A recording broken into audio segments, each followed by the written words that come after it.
Hi friends, அதாவது நான் என்ன பேச போகிறேன்னா, எல்லாருக்கும் வந்து இங்கிலீஷ் தெரியுங்க. அதாவது எல்லாருக்கும் வந்து இங்கிலீஷ் கற்றுக்கணும், இங்கிலீஷ் பேசணும்னு சொல்லிட்டு ரொம்ப நாள் ஆசையாக இருக்குது. அது எனக்கு வந்து ரொம்ப ஒரு கனவாக தான் இருக்குது. ஏன்னா இங்கிலீஷ் பேசவும் இங்கிலீஷ் எழுதவும் எனக்கு அந்தளவுக்கு தெரியாதுங்க. என்ன சொல்கிறது, ஸ்கூல் டைமில் எல்லாம் இங்கிலீஷ் பேசுவாங்க, நல்லா படிப்பாங்க. பட் ஆனால் நான் எல்லாத்துலேயுமே வேஸ்ட். ஏன்னா எனக்கு வந்து கற்றுக்கணுன்னு ரொம்ப ஆசையாக இருக்குது, ஆனால் கற்றுக்க முடியல. எதனால் தெரியலைங்க. பட் ஆனால் எனக்கு வந்து ரொம்ப இன்ட்ரெஸ்டாக தான் இருக்குது. பட் ஆனால் இப்போது எனக்கு டைம் இல்லை. இப்போ இது யூடியூப்லலாம் போடுறதுக்கு டைம் இருக்குதுன்னு சொல்லிட்டு நீங்கள் சொல்லலாம். பட் அதெல்லாம் எனக்கு ஒரு கற்றுக்கணும்னு சொல்லிட்டு ஆசையாக இருக்குதுன்னு சொல்லிட்டு தான் உங்கள்கிட்ட நான் தெரிவிக்கிறேன். அது உங்களால் முடிஞ்ச ஒரு ஹெல்ப் எனக்கு பண்ணுங்கள். எனக்கு கமெண்ட் செக்ஷனில் பதிவு பண்ணுங்கள்.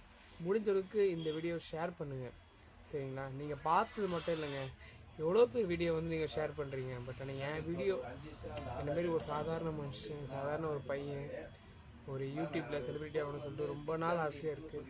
பட் ஆனால் அதுவும் ஆக முடியல. ஏன்னா நம்ம வந்து ஒருத்தர்கிட்ட பேச தான் வரும்னு சொல்லிட்டு இங்கிலீஷ் சொல்லுவாங்க. அதனால தான் நான் எனக்கு வந்து கம்யூனிகேஷன், நீங்கள் வந்து யார் வந்தாலும் கமெண்ட் செக்ஷனில் பதிவு பண்ணி எனக்கு இங்கிலீஷ் வந்து பேசணுன்னு ஆசையாக இருக்குது, கற்றுக் கொடுக்கணும்னு ஆசை. பட் ஆனால் எனக்கு டைமிங் இல்லை, மணி இல்லை, எல்லாமே எனிதிங். அதனால் நீங்கள் வந்து கொஞ்சம் ஹெல்ப் பண்ணுங்கள், எனக்கு கற்றுக் கொடுக்க ப்ளீஸ். என்ன மாதிரி ஒரு நார்மல் பையனுக்கு எனக்கு கொஞ்சம் ஹெல்ப் பண்ணுங்கள், அதான் கேட்டுக்கோங்க. முக்கியமாக உங்களால் கண்டிப்பாக நீங்கள் பார்ப்பீங்க, அந்த பார்த்துட்டு ஷேர் பண்ணுங்கள் ப்ளீஸ். ஷேர் பண்ணுங்கள், கமெண்ட் பண்ணுங்கள். எனக்கு பிடிக்கலையா அதுலேயே கமெண்ட் பண்ணுங்கள், ஓகேவா?